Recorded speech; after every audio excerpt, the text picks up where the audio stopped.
그 후로 2일 정도 시간이 더 지나갔다. 이제 군생활은 채 10일도 남지 않았다. 우리 훈련은 이상하리만큼 큼지막한 훈련이 다 뒤에 배정되어 있었다. 총기 훈련, 행군, 수류탄 등등의 훈련은 10일 남았을 때 시작이 된 것이다. 남들은 그런 큼지막한 훈련은 초반에 끝내고 후반엔 쉬다가 집에 간다는데 현역이랑 겹치고 그러니까 훈련 일정이 이상하게 꼬여버린 것 같다. 아무튼 그날은 총기 훈련이었다. 수류탄 이런 훈련은 재수없게 우리 숙소에서 10km 이상 떨어진 곳이었는데 다행히 총기 훈련은 숙소 뒤쪽에 있는 산이었다. 산책 나가는 기분으로 나가서 총기 훈련을 끝마쳤다. 이제 남은 건 야간 사격. 근데 갑자기 소나기가 퍼붓기 시작했다. 이 상태라면 야간 사격이고 뭐고 없을 것 같다. 소대장들이 분주해졌다. 자기들끼리 모여 뭐라 쑥덕대더니 소대장이 우리가 앉아서 쉬고 있는 곳으로 걸어왔다. 얘들아, 비가 많이 오는 관계로 야간 사격은 못할 것 같다. 일단 숙소로 내려가고 밤에 비가 그치면 그때 다시 올라와서 사격을 하는 것으로 한다. 다행이다. 이런 산속에서 목이 뜯겨가며 몇 시간을 기다려야 하는데 다행히 돌아간다니. 소대원들 얼굴에 웃음꽃이 피었다. 내려가면서 분대원들과 함께 기도했다. 밤새도록 비를 퍼부어달라고. 하지만 하늘은 역시나 우리 편이 아니었다. 저녁 먹고 7시를 넘기자 차츰 빗줄기가 약해지더니 이내 멈춰버렸다. 숙소에서 쉬고 있는데 조교가 와서 하는 말이 아쉽지만 비가 멈췄다. 다들 군장 싸고 다시 올라간다.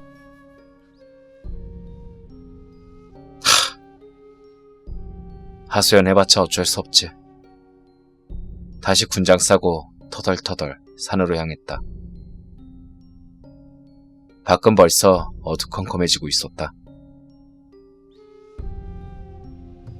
오늘은 정말 재수가 없는 날인가 보다. 올라가다가 발을 헛디뎌 접지르고 말았다. 급한 마음에 주머니에 있던 타이네로를 삼켰다. 고통이 줄어드는 게 느껴졌다. 우선 야간 사격은 진짜 별거 없었다. 커트라인도 없고 그냥 총 쏘다가 내려오는 게 끝. 훈련을 다 마치고 내려가려고 하는데 발목이 너무 아팠다. 군화를 벗어보니 복숭아 뼈 쪽이 심하게 부어 있었다. 걸어보려고 했지만 마음처럼 쉽지가 않았다. 그래서 소대장에게 가서 말을 했다. 소대장님, 아까 올라오다가 발을 접질렀는데 이게 생각보다 크게 다친 것 같습니다. 발목이 아파서 걷기가 힘듭니다. 그래? 지금 밤이고 숙소에서 가까워서 의무대들도 다 복귀했는데 어떡하냐? 그때였다. 나랑 주건이 박건이 말하고 친해진 김일병 조교가 자청해서 나를 데리고 간다는 것이었다. 느리게 걸으면 걸을만 할 것 같아서 그렇게 하겠다고 하고 소대원들을 떠나보내고 김일병과 산길을 내려왔다. 그렇게 10분 정도 걸었나? 다시 비가 억수로 쏟아지기 시작했다.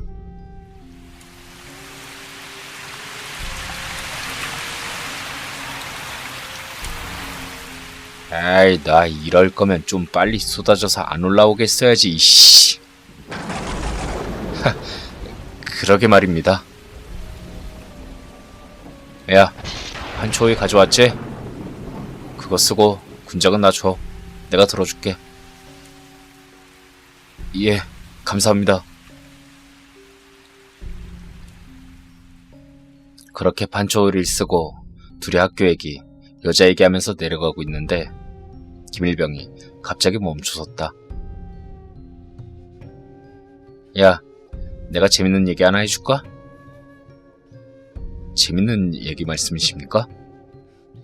그게 뭡니까? 나도 들은 건데 예전에 나 여기 오기 전에 어떤 훈련병 한 명이 여기 사격장에서 사격하고 실탄 숨겨서 내려오다가 여기서 집에 총 넣고 자살했단다. 근데 여기가 바로 그 자리야. 헐, 정말입니까? 말했잖아. 나도 들은 얘기라서. 근데 원래 군대는 이런 얘기 하나씩 있잖아? 정말일 수도 있고 신입 겁주려고 구라친 걸 수도 있지. 아, 네. 그리고 그때 생각났다. 성진이요. 형이 말했던 만나봐야 된다는 사람. 그리고 바람구멍. 생각해보니 그 형이 창문을 통해 나가봐야 된다고 했던 뒷산이 이 산이었다. 숙소 인근의 산.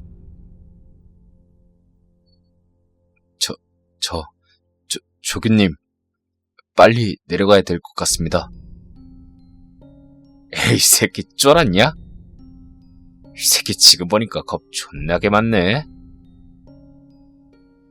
아, 그게 아니라 지금 너무 어두워지고 빗줄기도 점점 거세지는 것 같아서 그렇습니다. 새끼야, 여기 그래봐야 숙소 바로 뒤다.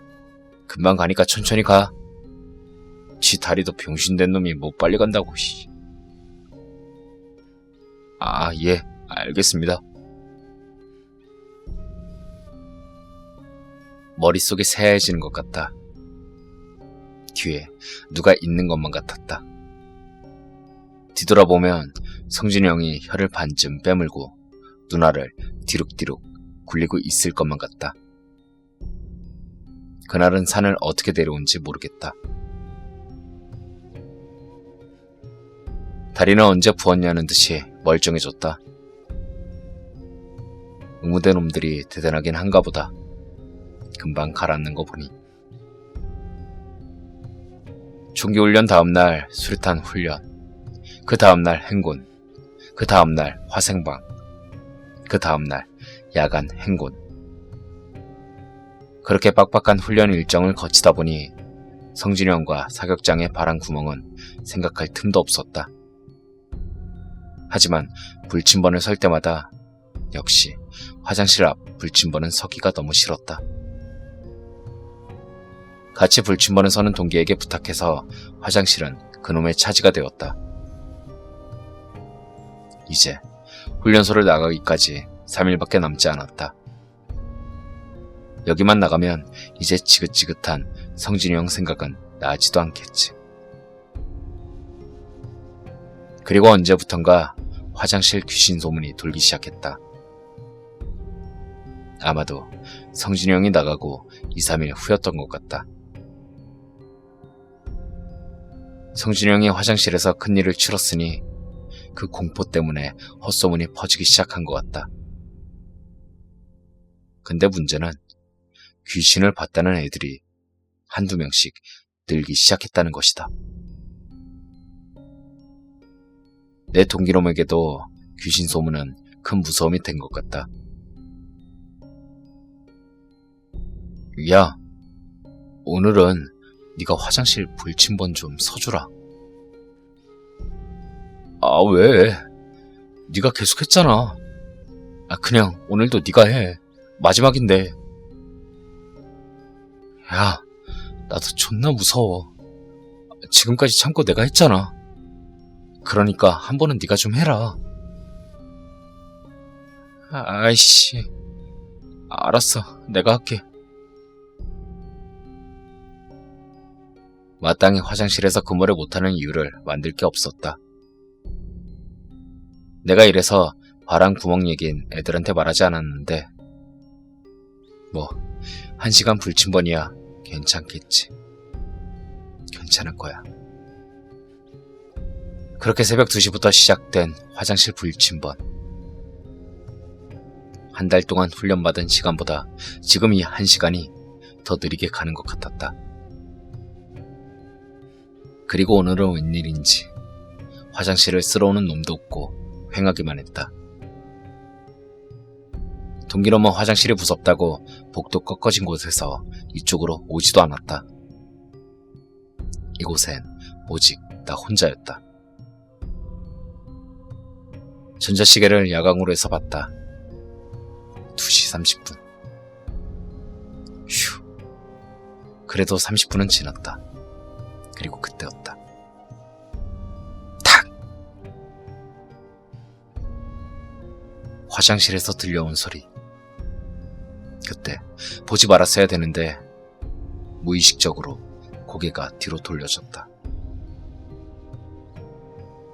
주황색 전구가 켜진 화장실. 그리고 창문에 뭔가 보였다. 근데 그것은 성진이 형. 형은 화장실 밖에서 양쪽 손으로 창살을 잡고 얼굴을 화장실 안으로 들이밀어 넣고 있었다. 그 반쯤 빼문 혀와 뒤룩뒤룩 돌아가는 눈동자. 난 얼어붙어서 고개를 돌릴 수 없었다. 그리고 한 10초 정도 지났을까? 눈알을 뒤룩뒤룩 굴리던 형이 나를 발견했다. 그리고 희죽. 양쪽 귀 끝까지 찢겨져 올라갈 듯한 섬뜩한 웃음. 난 기절하고 말았다. 눈 떠보니 군병원이었다.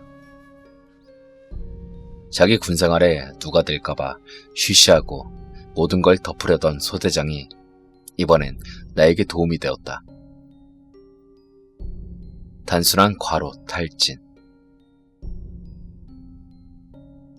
소대장이 덮어주려고 해도 병원에서 이상 판정이 나오면 덮어줄 수 없었겠는데 정말로 과로였나 보다. 하긴 스트레스 받은 게 장난 아니었으니까. 어제 봤던 성진이 형의 모습 역시 단순한 과로로 인한 환영이었을 것이다. 귀신도 아니고 멀쩡하게 차 타고 훈련소 나간 사람이 여기 있을 리가 없다. 거기에 대해서 신경을 너무 많이 쓴 것 같다. 여하튼 난 그렇게 남은 2일의 훈련병 생활을 병원 침대에서 마치게 되었다. 훈련소 끝나고 공익생활. 한 달은 정말 바쁘게 돌아갔다.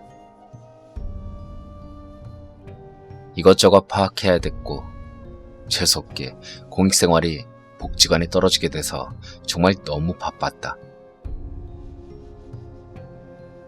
현역들에게 공익이 바쁘다는 건 웃긴 일이겠지만 정말로 눈코 뜰 새 없이 바빴다. 그렇게 한 달 정도 지나고 이제 숨을 좀 돌릴 수 있게 되었다. 그날도 바쁜 복지관 일을 끝마치고 집에 와서 샤워 후 책상에 앉아 웃긴 대학에 접속했다. 웃자를 보면서 웃고 즐기던 중 책상 구석탱이에 수첩에 눈길이 갔다. 군대에서 지급해줬던 수첩. 거기엔 훈련소에서 겪었던 힘든 일, 뭐 같은 일, 그런 것들 하루하루가 일기로 적혀 있었다. 이젠 웃고 넘길 수 있는 일들. 그리고 마지막 장엔 분대원들 연락처가 적혀 있었다.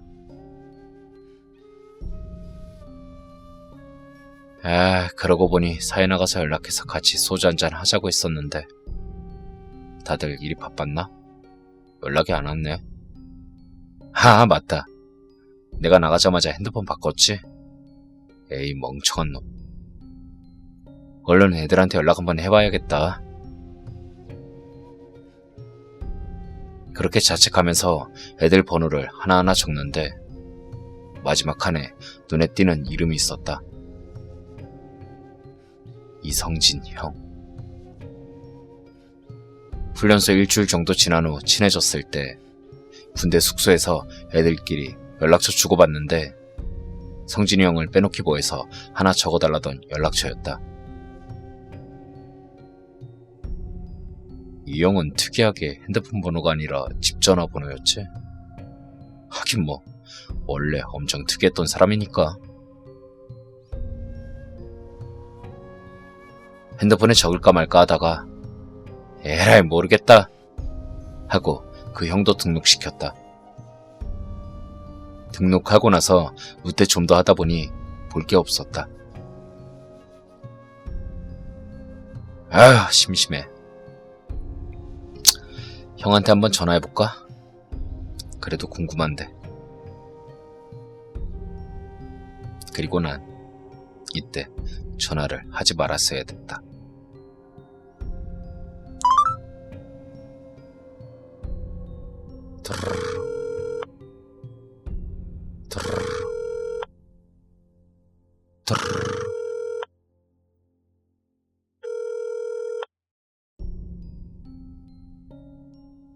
신호음이 울리다 중년 여성의 목소리가 들렸다. 여보세요? 안녕하세요. 저 성진이 형이랑 같이 훈련받던 진석이에요. 성진이 형이 안 좋게 나가서 걱정돼서 한번 연락드렸어요. 성진이 형 잘 지내나요? 아주머니는 대답이 없었다. 그저 우는 소리뿐. 잘못 전화했구나. 죄송합니다. 끊을게요. 그러자 아주머니의 흐느끼는 목소리는 나중에 대성통곡으로 바뀌었다. 형이 자살을 한 것이었다. 즉, 그때 내가 봤던 건 환영이 아니었었던 것이다.